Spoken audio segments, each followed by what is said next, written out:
ಹೊರಗಡೆ ಕ್ಲಾಸ್ನಲ್ಲಿ ನಾವು ಮುಖ್ಯವಾಗಿ ಕ್ಲಾಸಿಫಿಕೇಶನ್ ಆಫ್ ಮ್ಯಾಟರ್ ಅನ್ನ ಡೀಟೇಲ್ ನಲ್ಲಿ ನೋಡಿದ್ವಿ. ಮ್ಯಾಟರ್ ಅನ್ನ ನೀವು ಫಿಸಿಕಲ್ ಕ್ಲಾಸಿಫಿಕೇಶನ್, ಕೆಮಿಕಲ್ ಕ್ಲಾಸಿಫಿಕೇಶನ್ ಅಂತ ಹೇಳಿ, ಆಮೇಲೆ ಕೆಮಿಕಲ್ ಕ್ಲಾಸಿಫಿಕೇಶನ್ಸ್ ಗಳಲ್ಲಿ ಮಿಕ್ಸ್ಚರ್ಸ್ ಅಂತ ಹೇಳಿ, ಪ್ಯೂರ್ ಸಬ್ಸ್ಟೆನ್ಸ್ ಗಳಂತ ಹೇಳಿ, ಸೊ ಈ ರೀತಿ ಡಿಫರೆಂಟ್ ಕ್ಲಾಸಿಫಿಕೇಶನ್ ಅನ್ನ ನಾವು ನೋಡಿದ್ವಿ. ವಿತ್ ಎಕ್ಸಾಂಪಲ್ಸ್ ಗಳನ್ನ ನಾವು ನೋಡಿದ್ವಿ. ಅದೇ ತರ ಟೆಂಪರೇಚರ್ ಅನ್ನ ಯಾವ ರೀತಿ ಮೆಜರ್ ಮಾಡ್ತೀವಿ, ಅದಾದ ನಂತರ ಈ ಟೆಂಪರೇಚರ್ ಗಳನ್ನ ಕನ್ವರ್ಷನ್ ಯಾವ ರೀತಿ ನಾವು ಮಾಡ್ತೀವಿ. ಯಾಕಂದ್ರೆ 3 ಸ್ಕೇಲ್ ಗಳಂತ ನಾವು ಹೇಳಿದ್ವಿ. ಡಿಗ್ರಿ ಫ್ಯಾರೆನ್ಹೀಟ್ ಟು ಡಿಗ್ರಿ ಸೆಲ್ಸಿಯಸ್ ಅನ್ಬಹುದು, ಡಿಗ್ರಿ ಸೆಲ್ಸಿಯಸ್ ಟು ಕೆಲ್ವಿನ್ ಅಂದ್ರೆ ಕೆಲ್ವಿನ್, ಡಿಗ್ರಿ ಸೆಲ್ಸಿಯಸ್ ಮತ್ತು ಫ್ಯಾರೆನ್ಹೀಟ್ ಅಂತೇಳಿ 3 ಸಪರೇಟ್ ಟೆಂಪರೇಚರ್ಸ್ ಗಳನ್ನ ನಾವು ನೋಡಿದ್ವಿ.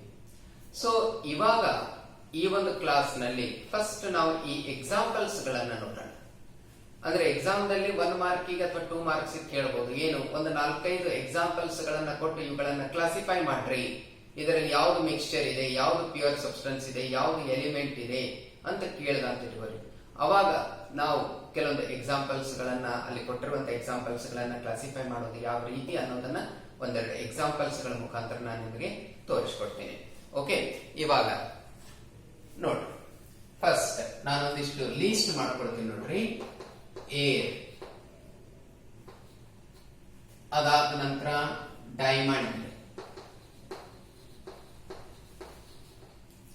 ಸೋಡಿಯಂ,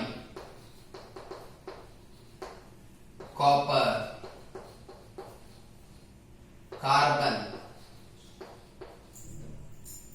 ಅದಾದ ನಂತರ petrol, stainless steel,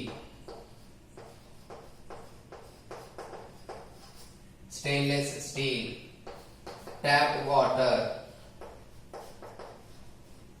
distilled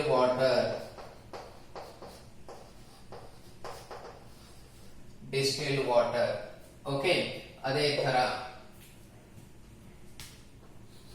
oxygen, ಅದಾದ ನಂತರ ಮತ್ತೆ ಎಕ್ಸಾಂಪಲ್ಸ್ ನೋಡಿದ್ರಿ, ಟ್ಯಾಪ್ ವಾಟರ್ ನೋಡಿದ್ರಿ, ಡಿಸ್ಟಿಲ್ಡ್ ವಾಟರ್ ನೋಡಿದ್ರಿ, ಮಿಲ್ಕ್,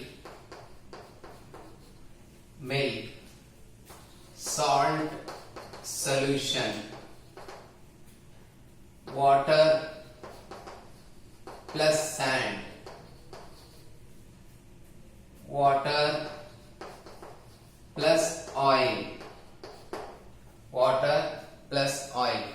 ಸೊ ಈ ರೀತಿ ಇಷ್ಟು ಎಕ್ಸಾಂಪಲ್ಸ್ ಗಳನ್ನ ಮೊದಲು ನಾವು ನೋಡ್ತಾ ಹೋಗೋಣ. ಫಸ್ಟ್ ಏರ್ ಅಂದಾಗ, ಗಾಳಿ ಅಂದಾಗ ಒಂದು ಯೂನಿಫಾರ್ಮಿಟಿ ಇದೆ.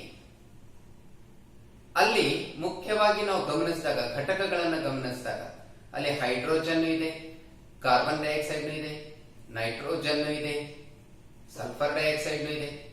ಇವು ಯಾವುವು ಸಪರೇಟ್ ಆಗಿ ನಮಗೆ ಕಾಣಿಸ್ತಾ ಇದೆನು? ಇಲ್ಲ. ಬಟ್ ಪ್ರತಿಯೊಂದು ತನ್ನದೇ ಆದಂತ ಐಡೆಂಟಿಟಿಯನ್ನು ಒಳಗೊಂಡಿದೆ. ಹಾಗಾಗಿ ಇದನ್ನ ನಾನು ಏನಂತ ಕರಿಬಹುದು? ಹೋಮೋಜೀನಸ್ ಮಿಕ್ಸ್ಚರ್ ಅಂತ ಹೇಳಿ ಕರಿಬಹುದು. ಹೋಮೋಜೀನಸ್ ಮಿಕ್ಸ್ಚರ್ ಅಂತ ಹೇಳಿ ಕರಿಬಹುದು. ಅಂದ್ರೆ ಏರ್ ಅಂತ ಹೇಳಿ ಕೊಟ್ಟ ಅಂದ್ರೆ ನಾವೇನಂತ ಕರಿಬಹುದು? It is a homogeneous mixture. Diamond, graphite ಇವೆಲ್ಲ ಕಾರ್ಬನಿನ ಇಂಗಾಲದ ಬಹುರೂಪತೆಗಳು. ಅಂದಾಗ ಮುಖ್ಯವಾಗಿ ಡೈಮಂಡ್ ಅಂದಾಗ ಅದೊಂದು ಎಲಿಮೆಂಟ್ ಆಗುತ್ತೆ. ಎಲಿಮೆಂಟ್ ಅನ್ನೋದು ಪ್ಯೂರ್ ಸಬ್ಸ್ಟೆನ್ಸ್ ಆಗುತ್ತೆ. ಸೊ ಹೀಗಾಗಿ ಡೈಮಂಡ್ ಅನ್ನು ನಾವೇನಂತ ಕರಿಬಹುದು? ಪ್ಯೂರ್ ಸಬ್ಸ್ಟೆನ್ಸ್ ಅಂತ ಹೇಳಿ ಕರಿಬಹುದು, ಅಥವಾ ಎಲಿಮೆಂಟ್ ಅಂತ ಹೇಳಿ ಕರಿಬಹುದು. ಅದೇ ತರ ಸೋಡಿಯಂನು ಸಹಿತ, ಇದೊಂದು ಸಹಿತ ಮೂಲ ವಸ್ತು, ಇದು ಸಹಿತ ಪ್ಯೂರ್ ಸಬ್ಸ್ಟೆನ್ಸ್. ಸೊ ಇದನ್ನ ನಾನು ಎಲಿಮೆಂಟ್ ಕಮ್ ಪ್ಯೂರ್ ಸಬ್ಸ್ಟೆನ್ಸ್ ಅಂತ ಹೇಳಿ ಬರೀಬಹುದು. ಎಲಿಮೆಂಟ್ ಪ್ಯೂರ್ ಸಬ್ಸ್ಟೆನ್ಸ್ ಅಂತ ಹೇಳಿ ಬರೀಬಹುದು. ಅದೇ ತರ ಕಾಪರ್ನು ಆಯ್ತು, ಇದನ್ನು ಸಹಿತ ಎಲಿಮೆಂಟ್ ಮತ್ತು ಪ್ಯೂರ್ ಸಬ್ಸ್ಟೆನ್ಸ್ ಆಯ್ತು. ಅದೇ ತರ ಕಾರ್ಬನ್ ಸಹಿತ ಎಲಿಮೆಂಟ್ ಮತ್ತೆ ಪ್ಯೂರ್ ಸಬ್ಸ್ಟೆನ್ಸ್. ನೆಕ್ಸ್ಟ್ ಪೆಟ್ರೋಲ್ ಬರೋಣ. ಪೆಟ್ರೋಲ್ ಅಥವಾ ಪೆಟ್ರೋಲಿಯಂ. ಸೊ ಪೆಟ್ರೋಲಿಯಂ ಅಂದಾಗ, ಪೆಟ್ರೋಲ್ ಅಥವಾ ಪೆಟ್ರೋಲಿಯಂ ಅಂದಾಗ ಅದರಲ್ಲಿ ಅನೇಕ ಹೈಡ್ರೋಕಾರ್ಬನ್ಗಳಿದೆ. ಪ್ರತಿಯೊಂದು ಹೈಡ್ರೋಕಾರ್ಬನ್ ತನ್ನ ಐಡೆಂಟಿಟಿಯನ್ನು ಒಳಗೊಂಡಿದೆ. ಸೊ ಹಾಗಾಗಿ ಪೆಟ್ರೋಲ್ ಅನ್ನೋದು ಮಿಕ್ಸ್ಚರ್ ಆಫ್ ಹೈಡ್ರೋಕಾರ್ಬನ್ಸ್ ಅಂದಾಗ ಅದೊಂದು homogeneous mixture ಅನಿಸ್ಕೊಳ್ಳುತ್ತೆ. ಅದೆಂತ mixture ಅನಿಸ್ಕೊಳ್ಳುತ್ತೆ? Homogeneous mixture ಅನಿಸ್ಕೊಳ್ಳುತ್ತೆ. ಅದೇ ತರ ಸ್ಟೇನ್ಲೆಸ್ ಸ್ಟೀಲ್ ನಾವು ತಗೊಂಡಾಗ ಅದೊಂದು ಅಲಾಯ್ ಮಿಶ್ರಲೋಹ ಅಂತ ಹೇಳಿದ್ವಿ ನಾವು ಲಾಸ್ಟ್ ಕ್ಲಾಸ್ ನಲ್ಲಿ.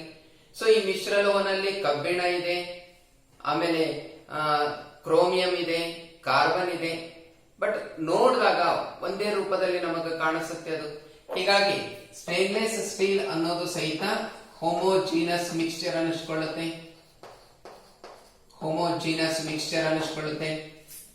ಟ್ಯಾಪ್ ವಾಟರ್ ಅನ್ನ ನೀವು ಗಮನಿಸಿದಾಗ ಟ್ಯಾಪ್ ವಾಟರ್ ನಲ್ಲಿ ಆಮ್ಲಜನಕ ಇದೆ, ಕಾರ್ಬನ್ ಡೈಆಕ್ಸೈಡ್ ಇದೆ, ನೀರಿದೆ, ಕೆಲವೊಂದು ಮಿನರಲ್ಸ್ ಗಳಿದೆ, ಆದ್ರೆ ನೋಡಿದಾಗ ಒಂದೇ ತರ ಕಾಣಿಸುತ್ತೆ.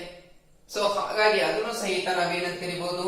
ಹೋಮೋಜೀನಸ್ ಮಿಕ್ಸ್ಚರ್ ಅಂತ ಹೇಳಿ ಕರಿಬಹುದು. ಹೋಮೋಜೀನಿಯಸ್ ಮಿಕ್ಸ್ಚರ್ ಅಂದ್ರೆ ಹೋಮೋಜೀನಸ್ ಮಿಕ್ಸ್ಚರ್ ಅಂತ ಹೇಳಿ ನಾವು ಕರಿತೀವಿ. ಸೊ ಈ ರೀತಿ ಟ್ಯಾಪ್ ವಾಟರ್ ಒಂದು ಹೋಮೋಜೀನಸ್ ಮಿಕ್ಸ್ಚರ್ ಆಯ್ತು, ಸ್ಟೇನ್ಲೆಸ್ ಸ್ಟೀಲ್ ಹೋಮೋಜೀನಸ್ ಮಿಕ್ಸ್ಚರ್ ಆಯ್ತು, ಪೆಟ್ರೋಲ್ ಸಹಿತ ಹೋಮೋಜೀನಸ್ ಮಿಕ್ಸ್ಚರ್ ಆಯ್ತು. ಡಿಸ್ಟಿಲ್ಡ್ ವಾಟರ್ ಅಂತ ಹೇಳಿ ನೀವು ತಗೊಂಡಾಗ, ಡಿಸ್ಟಿಲ್ಡ್ ವಾಟರ್ ಅಂದ್ರೆ ಆವಿಕರಿಸನ್ನ ಮತ್ತೆ ನಾವೇನ್ ಮಾಡಿದ್ದು? ಕಂಡೆನ್ಸ್ ಮಾಡಿರುವಂತಹ, ಬಾಷ್ಪೀಕರಣಗೊಳಿಸಿರುವಂತಹ ನೀರನ್ನ ಮತ್ತೆ ಅದನ್ನು ತಂಪಾಗಿ ಮಾಡಿರುವಂತಹ ನೀರು ಅಂದಾಗ ಇದರಲ್ಲಿ ಪ್ಯೂರ್ಲಿ ನೀರಿನ ಅಂಶ ಮಾತ್ರ ಇರುತ್ತೆ, H2O ಮಾತ್ರ ಇರುತ್ತೆ. ಹಾಗಾಗಿ ಡಿಸ್ಟಿಲ್ಡ್ ವಾಟರ್ ನಾನು ಏನಂತ ಕರಿಬಹುದು? ಪ್ಯೂರ್ ಸಬ್ಸ್ಟೆನ್ಸ್ ಅಂತ ಹೇಳಿ ಕರಿಬಹುದು. ಆಮೇಲೆ ಇದು ನೀರಂದಾಗ H2O ಅದೇ, ಅಂದ್ರೆ ಹೈಡ್ರೋಜನ್ ಇದೆ, ಆಕ್ಸಿಜನ್ ಇದೆ. ಹಾಗಾಗಿ ಇದೇನಾಯ್ತು? ಕಾಂಪೌಂಡ್ ಆಯ್ತು. ಸೊ ಹೀಗಾಗಿ ಸಾಮಾನ್ಯವಾಗಿ ಡಿಸ್ಟಿಲ್ಡ್ ವಾಟರ್ ಪ್ಯೂರ್ ಸಬ್ಸ್ಟೆನ್ಸ್ ಅಥವಾ ಕಾಂಪೌಂಡ್ ಆದ್ರೆ, ಟ್ಯಾಪ್ ವಾಟರ್ ಏನಾಗುತ್ತೆ? ಹೋಮೋಜೀನಸ್ ಮಿಕ್ಸ್ಚರ್ ಆಗುತ್ತೆ. ಬಹಳ ವ್ಯತ್ಯಾಸ ನೋಡ್ರಿ.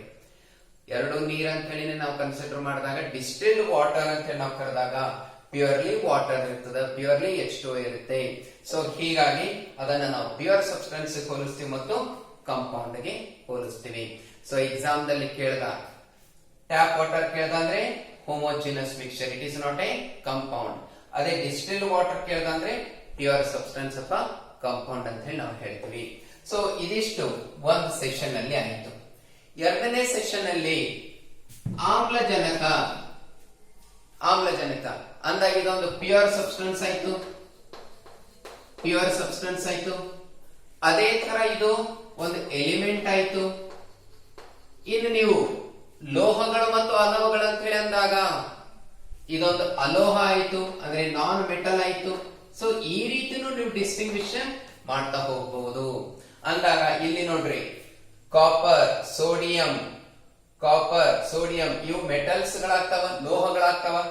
ಅದೇ ಡೈಮಂಡ್, ಕಾರ್ಬನ್, ಆಕ್ಸಿಜನ್ ಇವೆಲ್ಲ ನಾನ್ ಮೆಟಲ್ಸ್ ಗಳಾಗ್ತಾವ, ಲೋಹಗಳಾಗ್ತಾವ.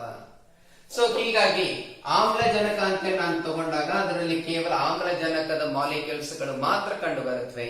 ಸೊ ಹೀಗಾಗಿ ಆಮ್ಲಜನಕ ಪ್ಯೂರ್ ಸಬ್ಸ್ಟೆನ್ಸ್ ಅನ್ನಿಸ್ಕೊಳ್ಳುತ್ತೆ, ಮೂಲ ವಸ್ತು ಅನ್ನಿಸ್ಕೊಳ್ಳುತ್ತೆ, ಮತ್ತೆ ಲೋಹ ಅನ್ನಿಸ್ಕೊಳ್ಳುತ್ತೆ. ಹಾಲಿನಲ್ಲಿ ನೀರಿನ ಅಂಶನೂ ಇರುತ್ತೆ, ಕೊಬ್ಬಿನ ಅಂಶನೂ ಇರುತ್ತೆ. ಎರಡನ್ನ ನೀವೇನ್ ಮಾಡಬಹುದು? ಕಂಡುಕೊಳ್ಳಬಹುದು, ಕಾಣಿಸಬಹುದು. ನಿಮಗೆ ಸ್ವಲ್ಪ ನೀವು ಅದನ್ನ ಬೆಳಕಿನೆಡೆಗೆ ಇಟ್ಟಾಗ ಅಥವಾ ಇವತ್ತು ಇಟ್ಟಿರುವಂತಹ ಹಾಲನ್ನ ಮರುದಿನ ಗಮನಿಸಿದಾಗ ನಿಮಗೆ ಹಾಲು ಒಡಕು ಅನಿಸ್ಕೊಳ್ಳುತ್ತೆ. ಹಾಗಾಗಿ ಅದೊಂದು ಹೆಟೆರೋಜೀನಸ್ ಮಿಕ್ಸ್ಚರ್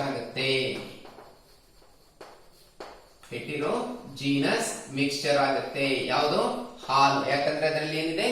ಕೊಬ್ಬುನೇ ಇದೆ, ಮತ್ತೆ ನೀರಿನ ಅಂಶನೂ ಇದೆ. ಸೊ ನೀರು ಮತ್ತು ಕೊಬ್ಬು ಎರಡು ಗಮನೀಯ ಅಂಶದಲ್ಲಿ ನಮಗೆ ಕಂಡು ಬರುತ್ತವೆ. ಹಾಗಾಗಿ ಅದು ಹೆಟೆರೋಜೀನಸ್ ಮಿಕ್ಸ್ಚರ್ಗೆ ಒಂದು ಉದಾಹರಣೆ ಆಗುತ್ತೆ. ಸಮುದ್ರ ನೀರು, ಸಾಲ್ಟ್ ಸೊಲ್ಯೂಷನ್. ಸಮುದ್ರ ನೀರು ಸಾಲ್ಟ್ ಸೊಲ್ಯೂಷನ್ ಇದು ಒಂದು ಹೋಮೋಜೀನಸ್ ಮಿಕ್ಸ್ಚರ್ ಆಗುತ್ತೆ. ಯಾಕಂದ್ರೆ ಇದರಲ್ಲಿ ನೀರಿನ ಅಂಶನೂ ಇದೆ, ಲವಣಗಳ ಅಂಶನೂ ಇದೆ. ಲವಣಗಳು ಮತ್ತು ನೀರನ್ನ ನಾವೇನ್ ಮಾಡಬಹುದು, ಫಿಸಿಕಲ್ ಮೆಥಡ್ಸ್ ಗಳಿಂದ, ಭೌತ ವಿಧಾನಗಳ ಮುಖಾಂತರ ನಾವೇನ್ ಮಾಡಬಹುದು, ಸಪರೇಟ್ ಮಾಡಬಹುದು. ಸೊ ಈಗ ನೀವು ಕಾರವಾರ ಸೈಡ್, ಮಂಗಳೂರು ಸೈಡ್ ಹೋದ್ರೆ ಅಂತ ಇಟ್ಕೋರಿ, ಆ ಒಂದು ರೋಡ್ ನಲ್ಲಿ ಏನಾಗಿರ್ತಾರೆ, ಈ ಬೆಡ್ ಗಳನ್ನ ಹಾಕಿರ್ತಾರೆ, ಅಲ್ಲಿ ಉಪ್ಪಿನ ನೀರನ್ನ ಏನ್ ಮಾಡಿರ್ತಾರೆ, ಸಾಂದ್ರೀಕರಿಸಿರ್ತಾರೆ. ಸೊ ಸುಮಾರು ದಿವಸಗಳ ಬೆಳಕಿಗೆ ಬಿಸಿಲಿಗೆ ಇಟ್ಟಾಗ ಏನಾಗುತ್ತೆ, ಉಪ್ಪು ಸಪರೇಟ್ ಆಗ್ತಾ ಹೋಗಿರುತ್ತೆ. ಹಾಗಾಗಿ ಸಾಲ್ಟ್ ಸೊಲ್ಯೂಷನ್ ಅನ್ನೋದು ಏನಾಗುತ್ತೆ, ಒಂದು ಹೋಮೋಜೀನಸ್ ಸೊಲ್ಯೂಷನ್ ಆಗುತ್ತೆ. ಹೋಮೋಜೀನಸ್ ಸೊಲ್ಯೂಷನ್ ಆಗುತ್ತೆ. So that is salt solution ಬಗ್ಗೆ ಆಯ್ತು. ಇನ್ನ ವಾಟರ್ ಪ್ಲಸ್ ಸ್ಯಾಂಡ್ ಅಂತ ಹೇಳಿದ್ದೆ ನಾನು. ವಾಟರ್ ಪ್ಲಸ್ ಸ್ಯಾಂಡ್, ಉಸುಕು. ನೀರಿನಲ್ಲಿ ಉಸುಕು ಹಾಕಿದಾಗ ನಿಮಗೆ ಉಸುಕುನೂ ಕಾಣಿಸ್ತಾ ಇದೆ, ನೀರ್ನೂ ಕಾಣಿಸ್ತಾ ಇದೆ ಅಂದಾಗ ನಿಮಗೆ ಎರಡೂ ಕಾಂಪೋನೆಂಟ್ಸ್ ಗಳು ಕಾಣಿಸ್ತಾ ಇದೆ. ಹಾಗಾಗಿ ಇದು ಒಂದು ಹೆಟಿರೋಜೀನಸ್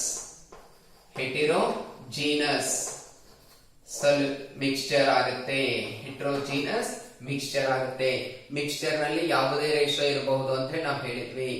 ಡೆಫಿನೆಟ್ ರೇಷಿಯೋ ಇರೋದು ಕಾಂಪೌಂಡ್ ಗಳಲ್ಲಿ ಮಾತ್ರ.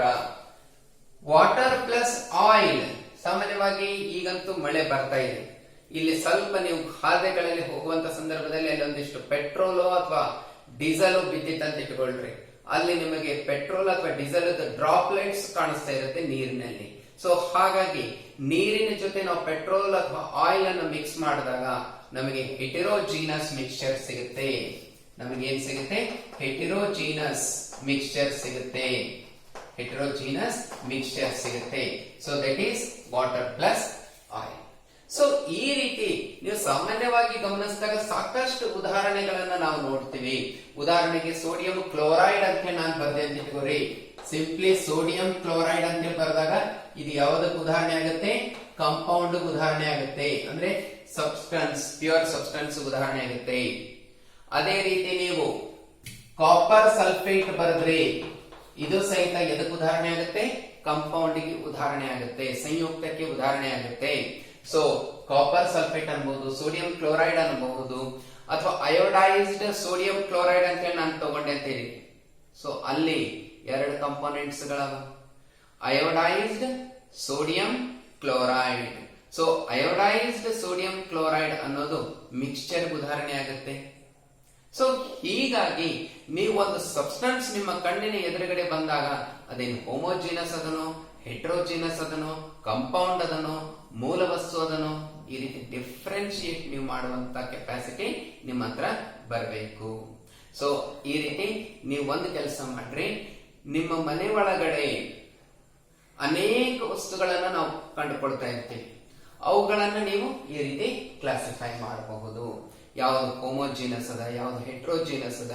ಆಮೇಲೆ ಉದಾಹರಣೆಗೆ ಈ ಒಂದು ಹೊಗೆ, ನೀವು ಹೊಗೆ ಅಂತ ಹೇಳಿ ತಗೊಂಡಾಗ ಅಲ್ಲಿ ಗಾಳಿನೂ ಇದೆ ಮತ್ತೆ ಕಾರ್ಬನ್ ಪಾರ್ಟಿಕಲ್ಸ್ ಗಳನ್ನು ಇದೆ. ಸೊ ಹಾಗಾಗಿ ಅದು ಎದಕ್ಕೆ ಉದಾಹರಣೆ ಆಗುತ್ತೆ, ಹೆಟ್ರೋಜಿನಸ್ ಮಿಕ್ಸ್ಚರ್ ಉದಾಹರಣೆ ಆಗುತ್ತೆ. ಸೊ ಈ ರೀತಿ ಆ ಇರುವಂತ ವಸ್ತು ಯಾವ ಕ್ಲಾಸ್ ನಲ್ಲಿ ಬರುತ್ತೆ ಅನ್ನೋದನ್ನ ನೀವು ಕ್ಲಾಸಿಫೈ ಮಾಡಿದಾಗ ಇನ್ನೂ ಏನಾಗ್ತಾ ಹೋಗುತ್ತೆ, ನಿಮಗೆ ಆ ಒಂದು ವಿಂಗಡಣೆ ಬಹಳ ಈಸಿಯಾಗಿ ಕೆಲಸ ಮಾಡುತ್ತೆ. ಓಕೆ, ಸೊ ಈ ರೀತಿ ಸುಮಾರು ಎಲ್ಲರೂ ಪ್ರತಿಯೊಬ್ಬರು ನಿಮ್ಮ ಮನೆಯಲ್ಲಿರುವಂತ ಪದಾರ್ಥಗಳನ್ನ ವಿಂಗಡಣೆ ಮಾಡ್ತಾ ಹೋಗ್ರಿ. ಮಿನಿಮಮ್ ಒಂದು 10 ಆದ್ರೂ ನೀವು ಬರೆದು ಇಟ್ಕೊಂಡಿದ್ರಿ ಅಂದ್ರೆ ಕ್ಲಾಸ್ ಶುರು ಆದ ನಂತರ ಫಸ್ಟ್ ಡೇ ನಾವು ಅದನ್ನೇ ಚೆಕ್ ಮಾಡ್ತೀನಿ. ಸೊ ನೀವೆಷ್ಟು ವಿಂಗಡಣೆ ಮಾಡಿದಿರಿ ಅನ್ನೋದು ಚೆಕ್ ಮಾಡ್ತಾ ಹೋಗ್ತೀನಿ. ಪ್ರತಿಯೊಬ್ರು ಮಿನಿಮಮ್, ಮ್ಯಾಕ್ಸಿಮಮ್ ನಿಮಗೆ ಬಿಟ್ಟಿದ್ದು ಮಿನಿಮಮ್ ಒಂದು 10 ಆದ್ರೂ ಇವು ಬಿಟ್ಟು ಒಂದು 10 ಉದಾಹರಣೆಗಳನ್ನ ನೀವು ಕ್ಲಾಸಿಫೈ ಮಾಡಿ ನನಗೆ ತಂದು ತೋರಿಸ್ತೀರಿ ಅಂತ ಹೇಳಿ ನಾನು ಅನ್ಕೊಂಡಿದ್ದೀನಿ. ಇವಾಗ ಇದು ಒಂದು ಪಾಯಿಂಟ್ ಆಯ್ತು. ಈಗ ಸೆಕೆಂಡ್ ಪಾಯಿಂಟ್ ನಾವು ಬರೋಣ. ಓಕೆ, ಸೊ ಸೆಕೆಂಡ್ ಪಾಯಿಂಟ್ ಅಂದ್ರೆ ನಾನು ಈಗಾಗಲೇ ಟೆಂಪರೇಚರ್ ಬಗ್ಗೆ ನಿಮಗೆ ಹೇಳಿದ್ದೆ. ಆ ಟೆಂಪರೇಚರ್ಸ್ ಅನ್ನ ಯಾವ ರೀತಿ ನಾವು ಕನ್ವರ್ಟ್ ಮಾಡೋದು ಸಹಿತ ಒಂದ್ಸಲ ನೋಡ್ಬಿಡ. ಓಕೆ,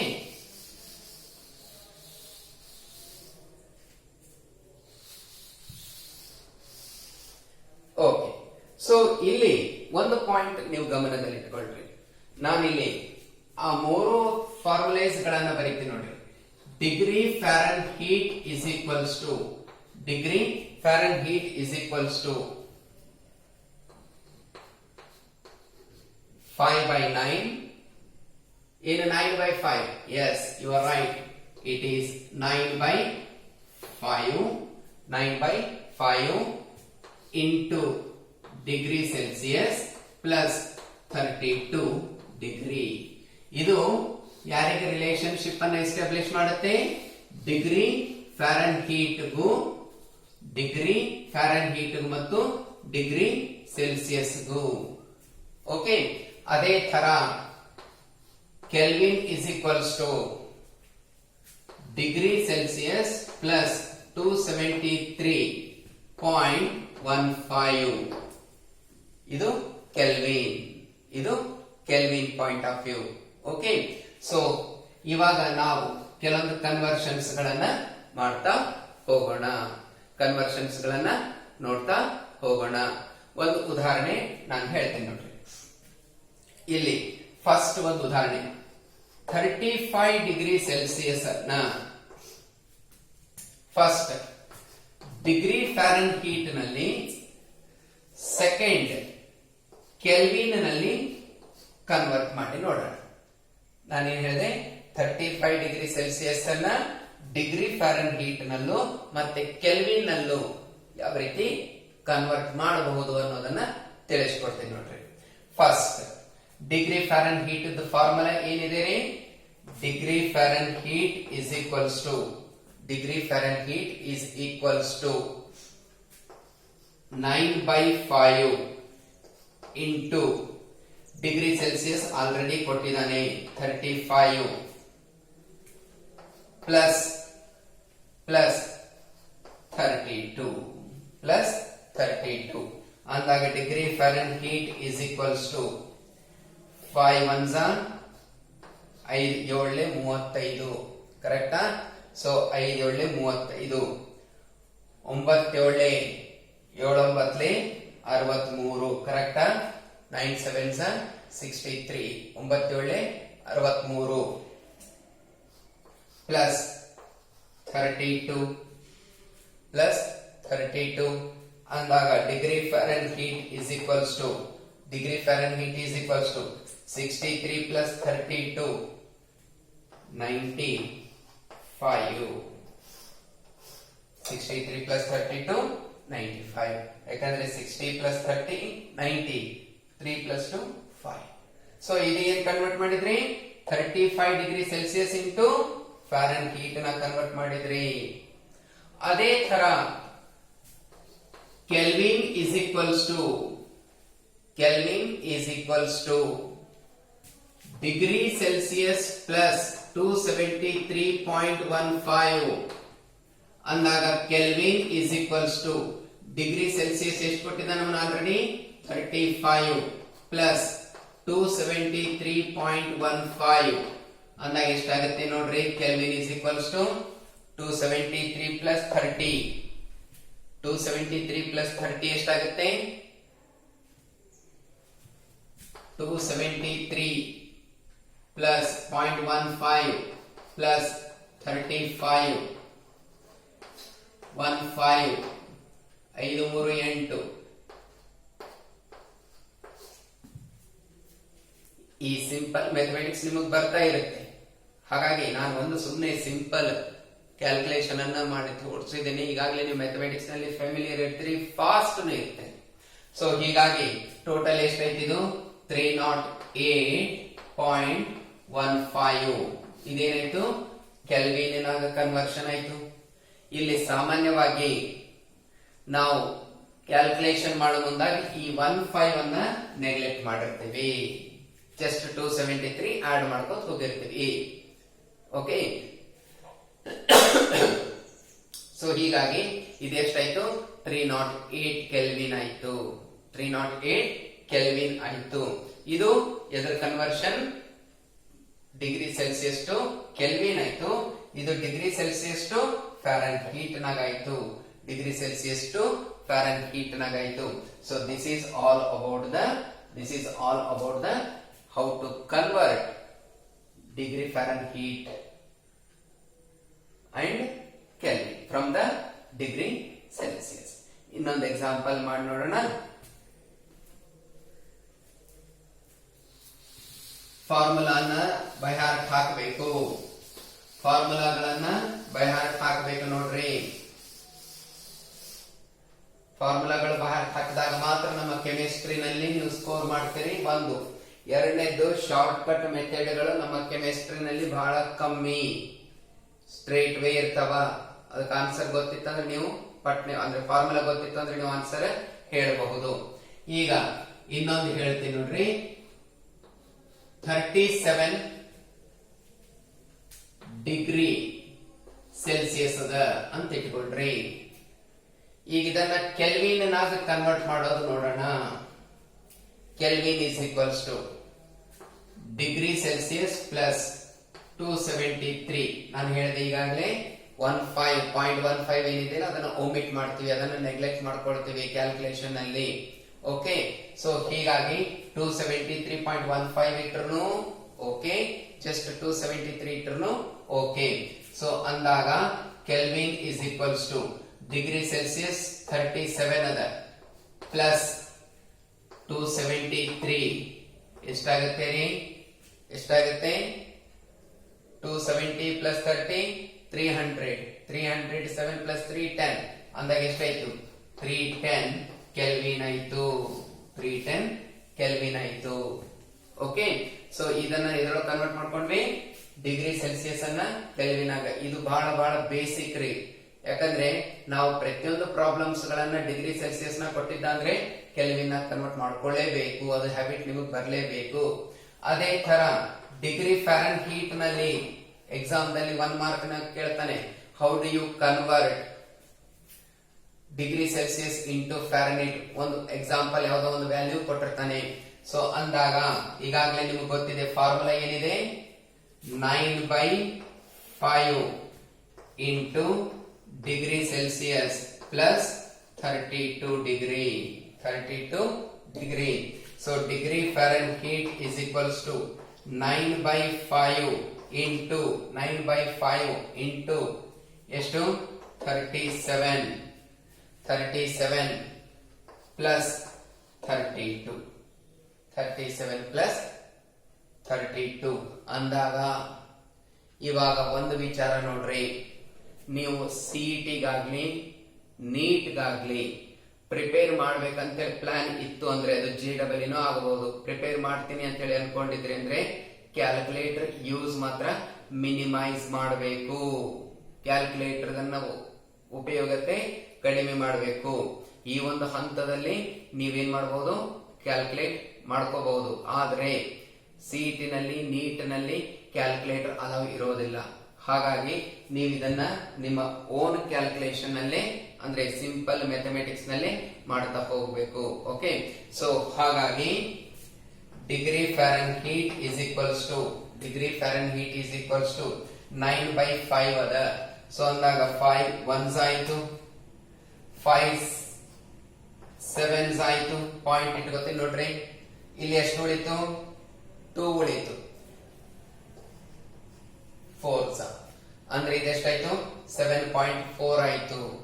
ಸೊ ಅಂದಾಗ 9 ಇಲ್ಲಿ 5 ಅಂದಾಗ 5 1s ಆಯ್ತು, 5 7s 5 7 35, 2 ಉಳಿತು. 2 ಅಂದ್ರೆ 28 20 ಆಯ್ತು. 5 4 20.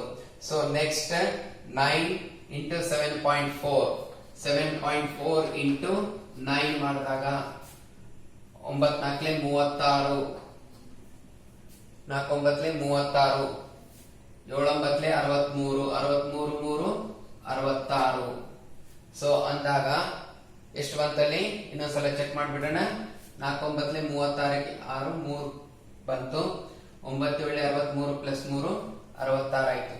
ಒಂದಾಗಣ ಪಾಯಿಂಟ್ ಇದೆ ಅಂದಾಗ ಎಷ್ಟಾಯ್ತು? 66.6 ಆಯ್ತು. So 66.6 plus 32. ಇನ್ನು ಸಿಇಟಿ ನಲ್ಲಿ ನಾವು ಹೋಗ್ಬೇಕಂದ್ರೆ ಜಸ್ಟ್ ಇದು 0.4 ಅದಲ್ಲ, 7 9s ಎಷ್ಟು ಅಂತ ಇಟ್ಕೊಳ್ರಿ? 63. ಇದು 0.4 ಅಂದ್ರೆ ಹಾಫ್ ಅದ. ಸೊ ಅಪ್ರಾಕ್ಸಿಮೇಟ್ಲಿ ಇದು 63 ಬಂತು. ಅದಕ್ಕೆ 3 ಆಡ್ ಮಾಡ್ತೀರಿ. ಸೊ ದೇರ್ಫೋರ್ ಅಪ್ರಾಕ್ಸಿಮೇಟ್ಲಿ ಅಲ್ಲಿ ವ್ಯಾಲ್ಯೂಸ್ ಗಳನ್ನ ಕೊಟ್ಟಿರ್ತಾನೆ, ಅವನು ಎಕ್ಸಾಕ್ಟ್ ವ್ಯಾಲ್ಯೂಸ್ ಕೊಟ್ಟಿರಲ್ಲ, ಅಪ್ರಾಕ್ಸಿಮೇಟ್ ವ್ಯಾಲ್ಯೂಸ್ ಕೊಟ್ಟಿರ್ತಾನೆ. ಹಿಂಗಾಗಿ ನಿಮಗೆ ಕ್ಯಾಲ್ಕುಲೇಟರ್ ಉಪಯೋಗ ಮಾಡುವಂತ ಅವಶ್ಯಕತೆ ಬೀಳೋದಿಲ್ಲ. ಸೊ 66.6 ಪ್ಲಸ್ 32 ಎಷ್ಟಾಗ್ತದೆ ನೋಡ್ರಿ, ಎಷ್ಟಾಗ್ತದ? 60 ಪ್ಲಸ್ 30 90, 98 ಆಯ್ತು. ಸೊ 98.6 ಇದು ಡಿಗ್ರಿ ಫ್ಯಾರನ್ಹೀಟ್ ನಾಗ ಆಯ್ತು. ಇವಾಗ ಇಲ್ಲಿ ನೋಡ್ರಿ, ಈಗ ಎಷ್ಟು ಬಂತಿದು? 7.4 66.6 ಬಂತು. ಇಲ್ಲೇ ಬರೀತೀನಿ ನೋಡ್ರಿ, 66.6 ಒಂದು ಪ್ಲಸ್ 66.6 ಪ್ಲಸ್ 32 ಅಂದಾಗ ಟೋಟಲ್ ಎಷ್ಟಾಗುತ್ತೆ?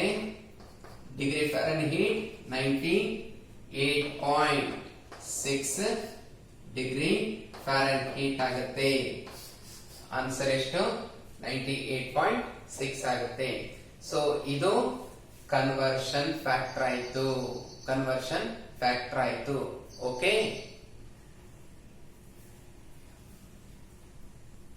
ಸರಿ ವಿದ್ಯಾರ್ಥಿಗಳೇ, ಈಗ ನಾನು ಈಗಾಗಲೇ ಆಲ್ರೆಡಿ ನಿಮಗೆ ಈ ಫಾರ್ಮುಲಾಗಳನ್ನ ಬರೆದಿದ್ದೀನಿ. ಈ ಫಾರ್ಮುಲಾಗಳನ್ನ ನೋಟ್ ಡೌನ್ ಮಾಡ್ಕೊಳ್ರಿ, ಸೊ ದಟ್ ನಿಮಗೆ ಬಹಳ ಈಸಿಯಾಗಿ ವರ್ಕೌಟ್ ಆಗುತ್ತೆ. ಯಾಕಂದ್ರೆ ಪ್ರತಿಯೊಂದು ಫಾರ್ಮುಲಾ ನಾವು ಇಟ್ಟುಕೊಂಡಾಗ ಮಾತ್ರ ಪ್ರಾಬ್ಲಮ್ಸ್ ಗಳನ್ನ ಸಾಲ್ವ್ ಮಾಡ್ಲಿಕ್ಕೆ ಅನುಕೂಲ ಆಗುತ್ತೆ.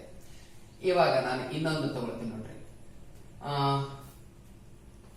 40 ಡಿಗ್ರಿ ಫ್ಯಾರನ್ಹೀಟ್ ತಗೊಂಡಿದ್ದೀನಿ. ಇದನ್ನ ಫಸ್ಟ್ ಡಿಗ್ರಿ ಸೆಲ್ಸಿಯಸ್ ನ ಕನ್ವರ್ಟ್ ಮಾಡ್ಕೊಳ್ಳಿಕ್ಕೆ ಪ್ರಯತ್ನ ಮಾಡೋಣ. ಇವಾಗ 40 ಡಿಗ್ರಿ ಫ್ಯಾರನ್ಹೀಟ್ ಕೊಟ್ಟಿದ್ದಾನೆ, ನಮಗೆ ಡಿಗ್ರಿ ಸೆಲ್ಸಿಯಸ್ ನಲ್ಲಿ ಕೇಳಿದ್ದಾನೆ. ಹಾಗಾದ್ರೆ ನಾವು ಯಾವ ಫಾರ್ಮುಲಾ ಯೂಸ್ ಮಾಡಬೇಕು? Degree Celsius is equals to 5/9 degree Fahrenheit minus 32. ಈ ಫಾರ್ಮುಲಾ ಅಂತ ಈಗಾಗಲೇ ನಿಮಗೆ ಅನುಭವಕ್ಕೆ ಬಂದಿದೆ. Okay, so degree Celsius is equals to 5/9 into degree Fahrenheit ಎಷ್ಟು ಕೊಟ್ಟಿದ್ದಾನೆ? 40 ಕೊಟ್ಟಿದ್ದಾನೆ, ಮೈನಸ್ 32 ಅಂದಾಗ degree Celsius is equals to 5/9 as it is ಇಟ್ಕೊಳ್ಳೋಣ.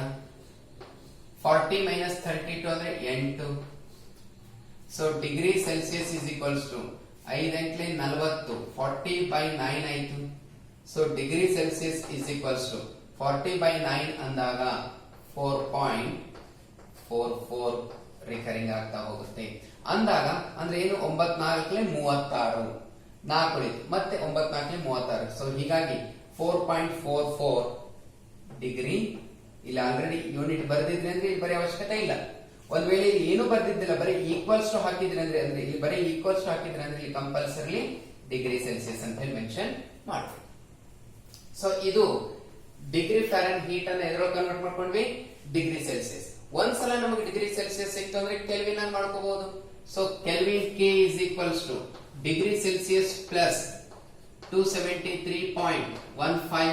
ನಾನು ಈಗಾಗಲೇ ಹೇಳಿದೆ ಈ 15 ಅನ್ನು ನಾವು ಒಮಿಟ್ ಮಾಡ್ಕೊಳ್ತೀವಿ ಅಂತ. ಸೊ ಅಂದಾಗ kelvin is equals to degree Celsius ಎಷ್ಟಾದ್ರಿ? 4.44 ಅದ ಪ್ಲಸ್ 273 ಅದ ಅಂದಾಗ ಕೆ ಇಸ್ ಈಕ್ವಲ್ಸ್ ಟು 270, 3 ಮತ್ತು 4 7 ಆಯ್ತು, 7.44 ಬರುತ್ತೆ. ಇಲ್ಲಿ ನಾನು ಇನ್ನೊಂದ್ಸಲ ರಿಪೀಟ್ ಮಾಡ್ತೀನಿ ನೋಡ್ರಿ, ಯಾಕಂದ್ರೆ ಮಾರ್ಕ್ಸ್ ಪ್ರತಿಯೊಂದಕ್ಕೂ ಕೌಂಟ್ ಆಗುತ್ತೆ. ಇಲ್ಲಿ ನೀವು ಕೆ ಬರ್ದಿದ್ರಿ ಅಂದ್ರೆ ಇಲ್ಲಿ ಬರೀ ಅವಶ್ಯಕತೆ ಇಲ್ಲ. ಒಂದ್ ವೇಳೆ ಇಲ್ಲಿ ನೀವು ಬರ್ದಿದ್ದಿಲ್ಲ, ಬರೀ ಈಕ್ವಲ್ಸ್ ಟು ಸೈನ್ ಹಾಕಿರ್ತೀವಿ ನಾವು ಕೆಲವೊಮ್ಮೆ, ಅವಾಗ ಇಲ್ಲಿ ಕಂಪಲ್ಸರಿ ಕೆ ಅನ್ನೋದನ್ನ ಮೆನ್ಷನ್ ಮಾಡ್ರಿ. ಸೊ ಇದು ನಾವು ಡಿಗ್ರಿ ಫ್ಯಾರನ್ಹೀಟ್ ಅನ್ನ ಎದ್ರೊಳಗೆ ಕನ್ವರ್ಟ್ ಮಾಡ್ಕೊಂಡ್ವಿ? ಫಸ್ಟ್ ಡಿಗ್ರಿ ಸೆಲ್ಸಿಯಸ್ ನಾಗ, ನಂತರ ಎದ್ರೊಳಗೆ ಕನ್ವರ್ಟ್ ಮಾಡ್ಕೊಂಡ್ವಿ? ಕೆಲ್ವಿನ್ ನಾಗ. ಈಗ ನಾನು ರಿವರ್ಸ್ ಬರ್ತೀನಿ. ಕೆಲ್ವಿನ್ ನಾಗ ಬಂದಿದ್ದು ಕೆಲ್ವಿನ್ ನಾಗ ಕೊಟ್ಟಿರ್ತೇನೆ, ಅದನ್ನ ಫಸ್ಟ್ ಡಿಗ್ರಿ ಸೆಲ್ಸಿಯಸ್, ಅದಾದ ನಂತರ ಡಿಗ್ರಿ ಫ್ಯಾರನ್ಹೀಟ್ ನಲ್ಲಿ ನೋಡೋಣ. ಓಕೆ, ಅಂತ ಒಂದು ಎಕ್ಸಾಂಪಲ್ ಅನ್ನ ನೋಡೋಣ. ಈಗ ಅಳಿಸ್ತೀನಿ ನೋಡ್ರಿ. ಇದು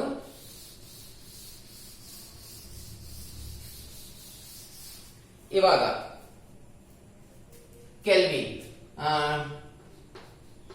ಕೆಲ್ವಿನ್ ಇಸ್ ಈಕ್ವಲ್ಸ್ ಟು 300 ಅದಂತ ಇಟ್ಕೊಳ್ಳಿ. ಕೆಲ್ವಿನ್ ವ್ಯಾಲ್ಯೂ ಎಷ್ಟು ಕೊಟ್ಟಿದ್ದಾನೆ? 300 ಕೊಟ್ಟಾನೆ. ಫಸ್ಟ್ ಡಿಗ್ರಿ ಸೆಲ್ಸಿಯಸ್ ನ ಕನ್ವರ್ಟ್ ಮಾಡೋಣ. ಸೊ ಕೆಲ್ವಿನ್ ಕೊಟ್ಟಿದ್ದ ಡಿಗ್ರಿ ಸೆಲ್ಸಿಯಸ್ ಅಂದ್ರೆ ಈ formula. So degree Celsius is equals to kelvin minus 273.15 15 ಇದು 15 ಅನ್ನ ನಾವು calculation point of view omit ಮಾಡಿದ್ರೆ ನಡೆಯುತ್ತೆ. ಸೊ ಹಾಗಾಗಿ degree Celsius is equals to kelvin ಎಷ್ಟು ಕೊಟ್ಟಿದ್ದಾನೆ 300 ಮೈನಸ್ 273 ಅಂದಾಗ ಡಿಗ್ರಿ ಸೆಲ್ಸಿಯಸ್ ಎಷ್ಟಾಗುತ್ತೆ ನೋಡ್ರಿ 300 ಮೈನಸ್ 273 ಅಂದ್ರೆ 27 ಡಿಗ್ರಿ ಸೆಲ್ಸಿಯಸ್ ಬಂತು. ಇದು ಕೆಲ್ವಿನ್ ಅನ್ನ ಎದ್ರೊಳಗೆ ಕನ್ವರ್ಟ್ ಮಾಡ್ಕೊಂಡ್ರಿ ಡಿಗ್ರಿ ಸೆಲ್ಸಿಯಸ್ ನಲ್ಲಿ. ಇವಾಗ ಡಿಗ್ರಿ ಸೆಲ್ಸಿಯಸ್ ಸಿಕ್ತು. ಫ್ಯಾರನ್ ಹೀಟ್ ನಾಗ ಯಾವ ಫಾರ್ಮುಲಾ ಈ ಫಾರ್ಮುಲಾ ಯೂಸ್ ಮಾಡ್ತಿರೋ ಈ ಫಾರ್ಮುಲಾ ಯೂಸ್ ಮಾಡ್ತಿರೋ ಈ ಫಾರ್ಮುಲಾ ಯಾಕಂದ್ರೆ ಡಿಗ್ರಿ ಸೆಲ್ಸಿಯಸ್ ನಮ್ಮ ಹತ್ರ ಇದೆ ಆಲ್ರೆಡಿ. ಸೊ ಹೀಗಾಗಿ degree Fahrenheit is equals to 9/5 into ಎಷ್ಟು ಬಂದದ 27 ಪ್ಲಸ್ 32 ಅಂದಾಗ degree Fahrenheit is equals to ಇಲ್ಲಿ ನೋಡ್ರಿ 5 ಒಂದ್ಲೆ 5 25 ಇನ್ನೆಷ್ಟು ಉಳಿತು 2 ಉಳಿತು 5 4 20 ಸೊ 5.4 ಆಯ್ತು. ಇನ್ನೊಂದ್ಸಲ ರಿಕಲೆಕ್ಟ್ ಮಾಡೋಣ. 5 1 ಆಯ್ತು. ಇಲ್ಲಿ 27 5 5 ಎಷ್ಟು 25 ಉಳಿದೆಷ್ಟು 2 5 4 20. ಸೊ 9 ಇಂಟು 5.4 9 ಇಂಟು 5.4 ಎಷ್ಟಾಗುತ್ತೆ ನೋಡ್ರಿ 48.6 ಆಗುತ್ತೆ. 48.6 ಆಗುತ್ತೆ ಯಾಕಂದ್ರೆ 5 9 45.4 ಅದ. ಹೀಗಾಗಿ ಒಂದು 3 ಆಡ್ ಮಾಡ್ತೀವಿ ಯಾಕಂದ್ರೆ ಆಲ್ಮೋಸ್ಟ್ 50 ಅಂದ್ರೆ ಹಾಫ್ ಇದೆ. ಹೀಗಾಗಿ ಅಪ್ರಾಕ್ಸಿಮೇಟ್ಲಿ ಅದಕ್ಕೆ 3 ಆಡ್ ಮಾಡ್ತೀನಿ. ಸೊ 48.6 ಪ್ಲಸ್ 32 ಎಷ್ಟು ಬರುತ್ತೆ ನೋಡ್ರಿ ಎಷ್ಟು ಬರುತ್ತೆ 40 ಪ್ಲಸ್ 30 80 88 40 ಪ್ಲಸ್ 30 70 ಪ್ಲಸ್ 2 ಇದೆ ನೋಡ್ರಿ ಅಂದ್ರೆ 10 ಆಯ್ತು 80.6 ಆಗುತ್ತೆ ನೋಡ್ರಿ. ಸೊ 48.6 ಪ್ಲಸ್ 32 80.6 ಆಗುತ್ತೆ. ಸೊ ಅಂದಾಗ ಇದೇ ಇದ್ರೊಳಗೆ ಕನ್ವರ್ಟ್ ಮಾಡ್ಕೊಂಡ್ರಿ ಡಿಗ್ರಿ ಫ್ಯಾರನ್ ಹೀಟ್ ನ ಕನ್ವರ್ಟ್ ಮಾಡ್ಕೊಂಡ್ರಿ.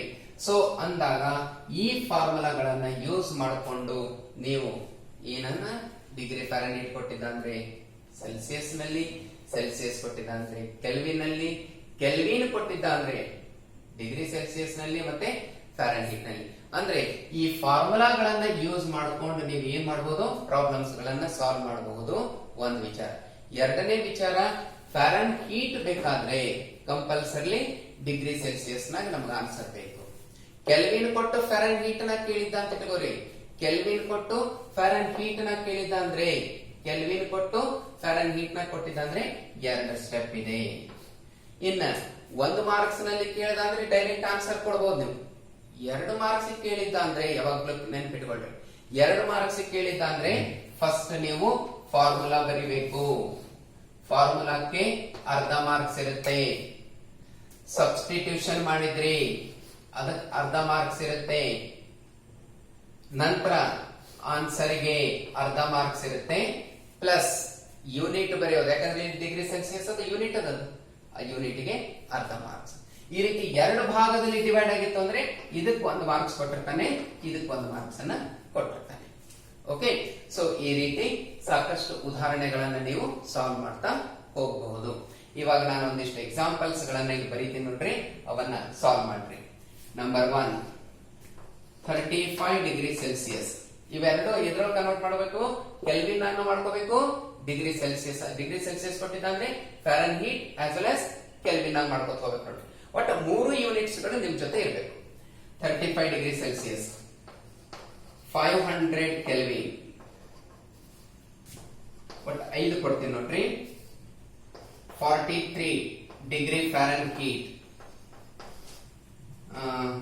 ಡಿಗ್ರಿ ಸೆಲ್ಸಿಯಸ್ ಇನ್ನೊಂದು ಡಿಗ್ರಿ ಸೆಲ್ಸಿಯಸ್ ಕೊಡ್ಲೆ 75 ಡಿಗ್ರಿ ಸೆಲ್ಸಿಯಸ್. ಈಗ ಕೆಲ್ವಿನ್ ಒಂದು ಕೊಟ್ಬಿಡ್ಲೆ. So 473 degree ಫ್ಯಾರನ್ heat.